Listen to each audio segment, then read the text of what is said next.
Recognize the member for Cowichan Valley.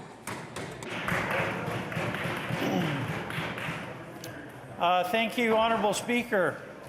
I must say it's really great to be back and once again have an opportunity to speak out on behalf of the fine people who live in the Cowichan Valley. I want to focus today, the limited time that I have, on one throne speech item that's critically important to people in the Cowichan Valley, and that's the modernization of the century-old Water Act.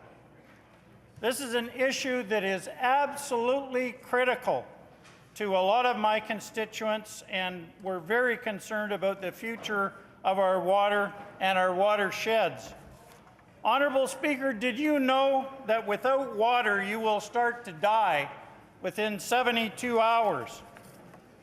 We must have water, and without water, no food is grown, no energy captured, no activity can be performed. We actually need water for life, Honourable Speaker. Yet we humans go around threatening our own life-giving water. Did you know, Honourable Speaker, that in Canada on any given day of the year, public health authorities are reporting more than 1,500 drinking water advisories are enforced in communities throughout Canada? In the Cowichan Valley, we have serious concerns about the pollution of drinking water. Contamination, Honourable Speaker, that is being rained down on us by this Liberal government. Contamination delivered, ironically, by your own Ministry of Environment. Government has the authority to dump contaminated soil in the Shawnigan watershed. They've given that authority, and I see that some of that dumping has begun already, Honourable Speaker. Even though most people generally believe that water is a shared public asset, that water must be protected and managed for the public good. Yet this Liberal government has adopted a kind of global economic fundamentalism, as stated in the throne speech, that they intend to be focused, Honourable Speaker, on getting to yes. They are all about getting to a profitable yes, even if it means dumping contaminated soil in Shawnigan Lake's beautiful watershed. The Liberal yes, Honourable Speaker, therefore believes that community rights are not as important as profit-taking as a principle or even as a core value to this Liberal government.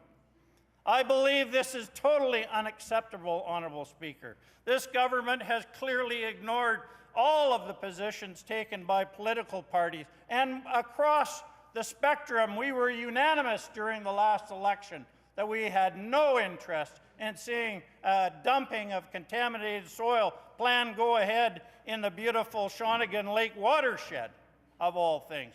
Even the Liberal candidate, Honourable Speaker, said in this last election, he said, and I quote, "Not only is this site above a major aquifer that supplies drinking water, it is also right beside a stream that flows directly into the Shawnigan Lake.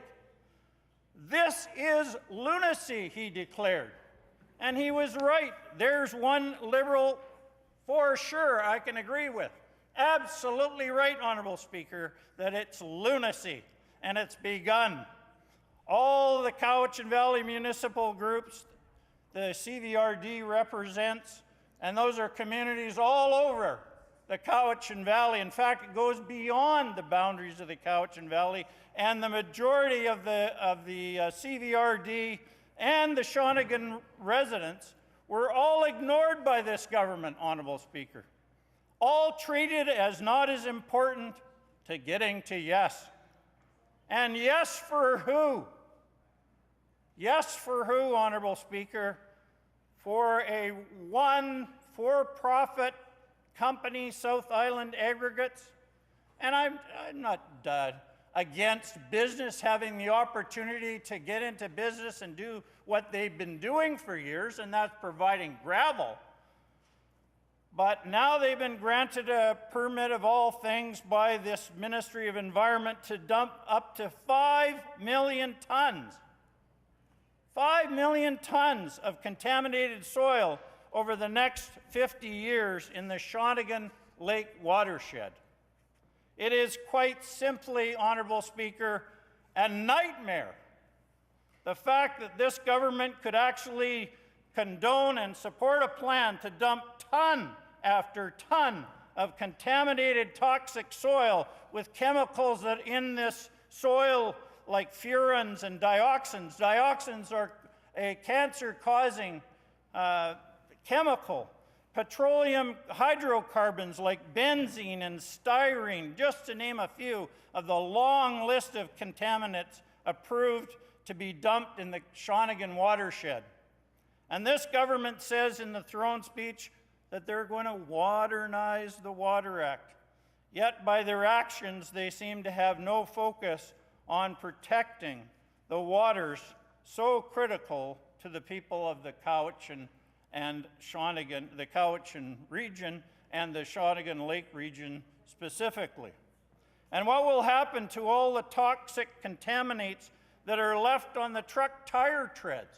Has anybody thought about that? This may ultimately be spreading poisonous leachates throughout the trucking and transportation corridors as they travel over and over again in and out of the contaminated soil dumping sites throughout the Shawnigan region, over the Malahat to Victoria and beyond.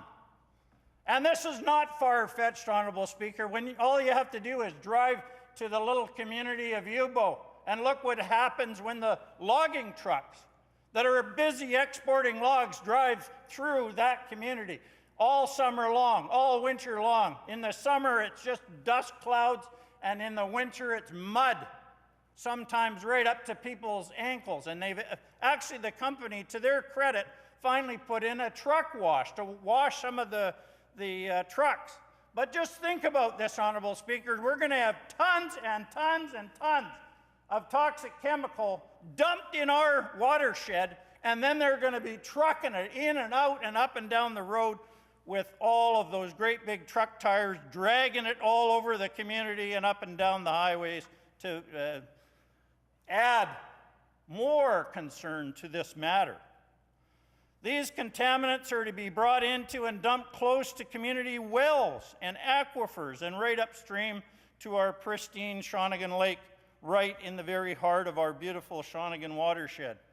The residents have formed groups such as the Shawnigan Residents Association to try and stop this from happening. They've had to fundraising, if you can imagine this, to provide funds to try to protect themselves from the actions of their own government. Even the Cowichan Valley Regional District has tried to get this government to listen and to stop this from happening, and to date, the wishes of all of the communities in the Cowichan Valley that I represent have been completely ignored. Government has clearly failed to act to protect the community interest when it comes to the water in Shawnigan Lake. And there is no Liberal action plan to allow communities to stop this kind of risk-taking behavior with their community watershed. And yet, I would remind the Honourable Speaker that this government talks about an earthquake plan, earthquake preparedness. What do they think is going to happen? How are we going to prepare in the event that there's a catastrophic earthquake that everybody, all the scientists are talking about is going to happen one day, and they're busy trucking up and down the road all this toxic chemical right into the Cowichan Valley? It's totally unacceptable, Honourable Speaker. Sadly, there's nothing in this throne speech that gives any hope that this government has any interest in these kinds of community concerns.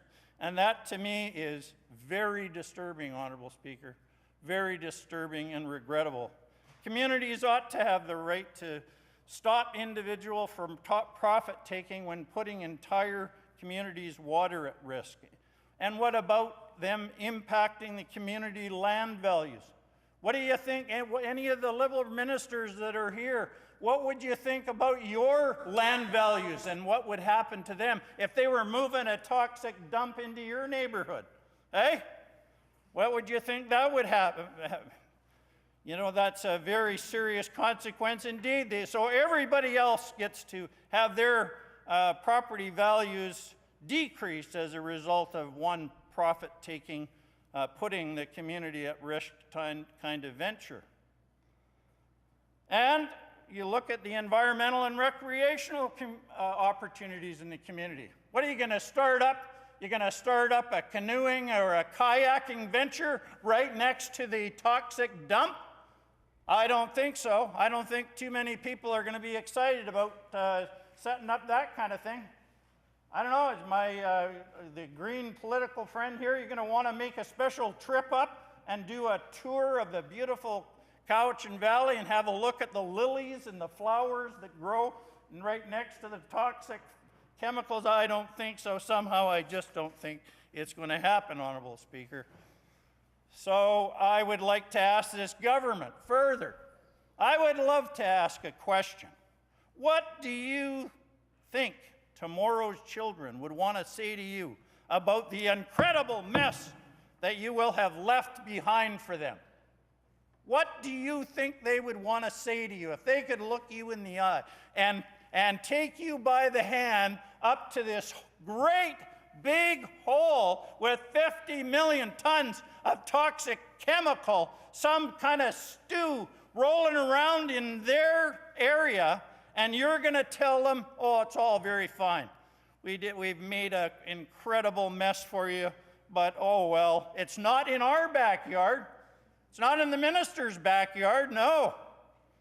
Government should be able to, they should be busy enabling communities to defend themselves, to defend the sustainability and protection of their community's water and watershed. This is important, Honorable Speaker, to communities. I don't think there's, other than a roof over your head, having the basic necessities of life like water. That is pretty serious when you start threatening that, and that's what this government has taken on. And I don't understand how they don't get it. All these people rallying and protesting, I guess they get so used to it and their hides get so thick that it just runs off like more contaminated soil. I don't know. The government should be listening. Instead, we get this liberal dump and run policy. It's not there in their backyard, so they just don't care attitude. It's clear for all to see that this government's idea of moving ahead on this plan is to steamroll over any community interest, no matter what the risk to the environment or to the communities. Most basic of all needs, Honorable Speaker. All they want is a little pure water. Another great concern for the Cowichan Valley, not addressed in this throne speech, is the state of our world-class rivers, such as the Cowichan River, which is a Canadian heritage river, Honorable Speaker. In the fall of 2012, the water was so low in the river that Cowichan tribes, First Nations, and other community groups had to bring fish upstream in dump trucks in a desperate attempt to help the survival rate of our wild salmon stocks. It was deemed the trap and truck strategy. So they even had a strategy, the trap and truck strategy, to haul them up, fish upstream in dump trucks. The Liberal government, I would add, had refused to listen to the community concerns regarding the need to hold back a little water at the weir in Lake Cowichan. We, in fact, ended up having a crisis in water levels that required this plan for rescuing fish. While I had communicated my support to the minister, actually, I'm sure you wouldn't want to miss a page of this, so I'm just going to go back a little bit.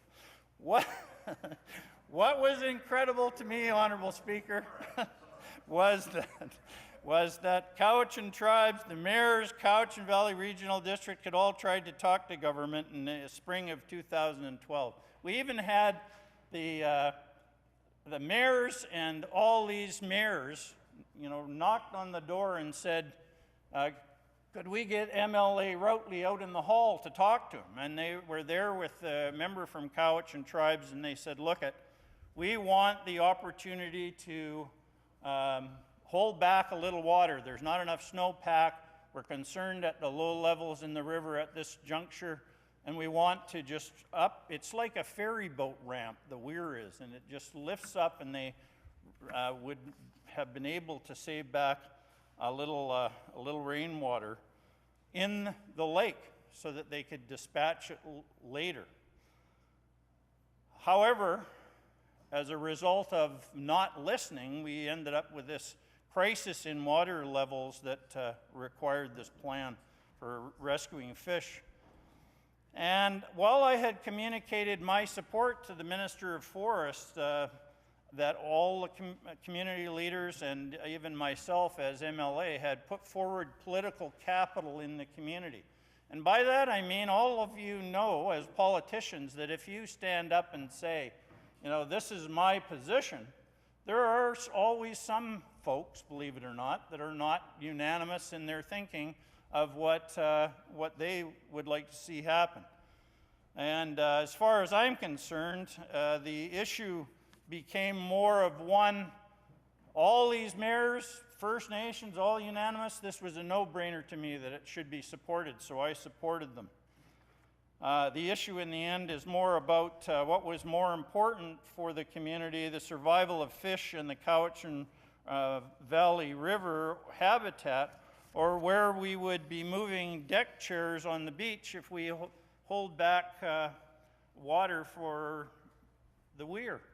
And I lived on Lake Cowichan. I lived in Marble Bay. I had 2 hectares of land, and it was all right lowlands, and actually had about 190 feet of waterfront. And when the summer, when it went down, yeah, we liked it because then we had more beachfront, and we got to move the deck chairs down the beach a little bit. But really, when it comes to preserving our wild salmon stocks, to me, I don't understand those folks who were upset about holding back a little water at the weir.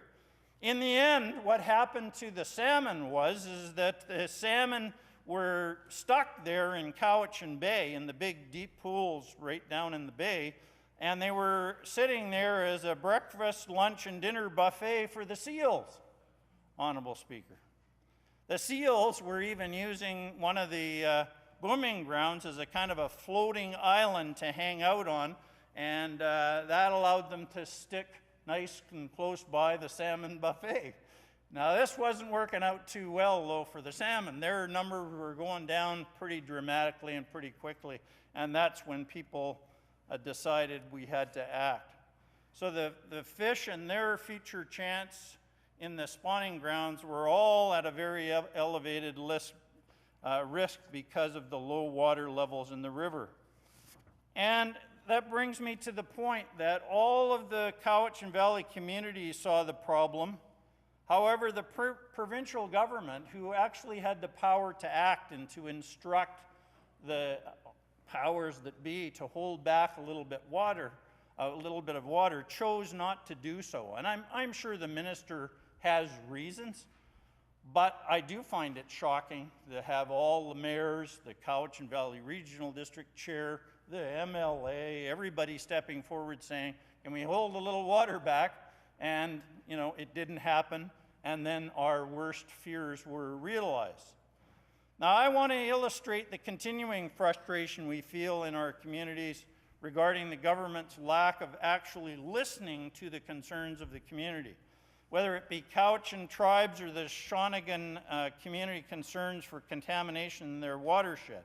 All of this is only magnified when you look at the position Cowichan Tribes has taken and shared with the community regarding their concerns and their representations to government on the upcoming Water Act modernization process. And please, if you do anything, just listen a little bit to what First Nations say in their submission to government regarding the Cowichan River and all that it means to them. Water is an integral part of the livelihood and existence of the Cowichan people. To us, it is sacred. We have relied on water since time immemorial, and we take on the responsibility to look after it with the objective of keeping it clean and pure. Our water is essential to our cultural and spiritual needs, particularly related to traditional sources of food. The Cowichan people have always fished and harvested from the rivers and the sea in our traditional territory, and we want to continue to do so. And it was really striking, Honorable Speaker. In fact, a lot of us just stopped for a moment.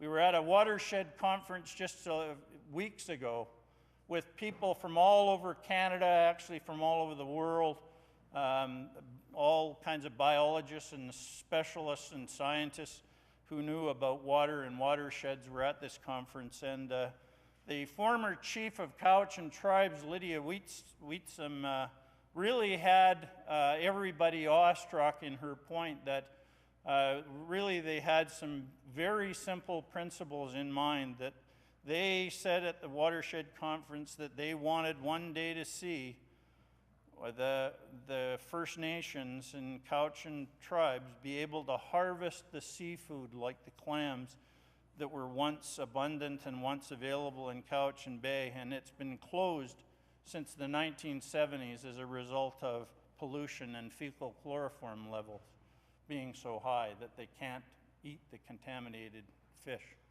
And so it really was stunning to stop and think about what we have done to our water and to our watershed, and that this chief who had grown up as a little girl and remembers the day that they once used to be able to actually harvest the seafood, and they can't do it anymore, and she'd really like to live long enough to see a day where they could once again harvest the seafood. The current Water Act, which was put in place back in 1909, is based on the colonialist approach of the time, they point out. First Nations interests were dismissed outright. Revamping or modernizing the Water Act is long overdue, and Cowichan Tribes wants to express our concern that this process needs to be based on Aboriginal rights and title to the water in our territory. Therefore, we take the stand that this process needs to be based on the duality of ownership, and that the province does not assume it has jurisdiction over water, nor is the sole authority to delegate management of water in our territory. Now, just pause there to make the point that it's interesting, Honorable Speaker, that back in 1909, they established some principles, the kind of first in, first rights principle that gave people continuing rights. Even today, some of those rights have been sold and are treated as, I mean, they're like gold to whoever had the rights to water and water in areas. And it's unfortunate that the First Nations are claiming that even today there doesn't seem to be any rights of the duality of ownership for First Nations who live in areas that they've been assigned. Water uses in the Cowichan traditional territory. Cowichan people and culture have always been intimately connected to the watershed. Because of the placement of the reserve lands by the federal government, most of us live in the floodplain. Well, that was convenient of them, eh? The feds thought that it was the right thing to do to give them the floodplain. Both the Cowichan and Cocosilo rivers. Every year, a large portion of the reserves are flooded, and our members are forced to leave their homes. Much of this flooding is caused by unchecked activities to our watershed. Urbanization, poor logging practices. Not only does the flooding affect our homes, it also further increases the contamination of our wells and our rivers. Cowichan Tribes reserves have a total of 50 wells, including 10 community wells. There are boil water advisories on approximately 90% of those wells. Clearly, Cowichan Tribes needs more control over the activities in the watershed that affect their culture and their well-being of their community. Cowichan Tribes apparently is currently in litigation, I guess along with the teachers. They're in line for the courts with the province over a water issue. We took this step because the province was not listening to us. Oh, there's a familiar theme. By way of many letters and phone calls, specifically with regard to issuing land tenure on Crown land for the access to a well. Despite our pleas to not issue this tenure and the fact that the Crown land is on treaty table, the province denied our Aboriginal rights and permitted the tenure to the proponent. Cowichan Tribes is confronted with water issues now. Now the pressure is on the resource in a very heavy way. We simply cannot wait for stalled treaty process to accommodate our need to protect the sacred resource. In 2004, Cowichan Tribes initiated a project to develop strategic recovery plan for fish and aquatic resources within the Cowichan watershed, which includes the Cowichan and Kokosila rivers and the Cowichan estuary. The Cowichan recovery plan was completed in 2005, and in 2007 the Cowichan Basin Water Management Plan was developed by a partnership consisting Cowichan Tribes, the Cowichan Valley Regional District, BC Ministry of Environment, Fisheries and Oceans, Canada, Catalyst Paper Corporation, who by the way have a large say in the river. They have rights to almost a third of the water in the summertime. The partnership resulted in Cowichan Tribes-led Cowichan Stewardship Roundtable, which includes all the stakeholders from the Cowichan Valley interested in watershed management issues. The advisory board model is working with respect to water and watershed management in the Cowichan Valley. It is also a model for what will work in the future as a governance model under a modernized Water Act. Cowichan Tribes has always had involvement in numerous restoration and stewardship activities. This year, our Aboriginal Fisheries Department is working to develop a vision document for the purpose of clarifying the role that Cowichan wishes to take in rebuilding the Cowichan River Chinook. I might stop here and add that Cowichan Tribes are the largest First Nations group in British Columbia, the largest group of bands. There's 6 major bands that are involved in Cowichan Tribes. At a recent community meeting, Cowichan members were asked what was their vision for the watershed and for its fisheries. Comments included Cowichan Tribes having more control over their traditional territory and greater power over decisions involving the development, land use, water quality, and quantity. The Cowichan community strongly expressed the desire to see a clean and healthy watershed in the future, to allow for the preservation of spiritual and ceremonial uses, as well as to provide access to clean and healthy food. A Cowichan elder stressed the importance of protecting the watershed through partnerships and shared stewardship. The only way that this partnership can work is to begin dialogue around the duality of water ownership. As outlined in the opening caveat of our submission, we believe the process by which the Water Act is being modernized is flawed. There are also underlying assumptions that must be discussed with First Nations. I see that the clock is running out, and I want to talk about the community. The CVRD, the watershed, put forward a group of recommendations which I'll be expounding on later, but just one of them that's critical is the fundamental concern of the whole of watershed planning and management.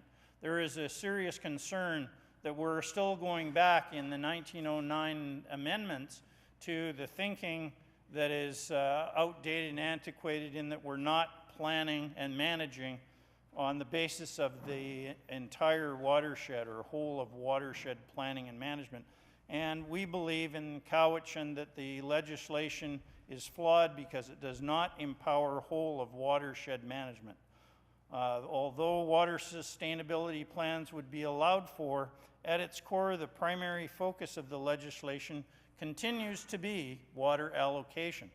We respectfully submit that in order to ensure adequate flows, good water quality, sustainable fish populations, and other ecosystem services, and a sustainable economy, that we must plan and set clear objectives at the watershed level. Thank you, Honourable Speaker.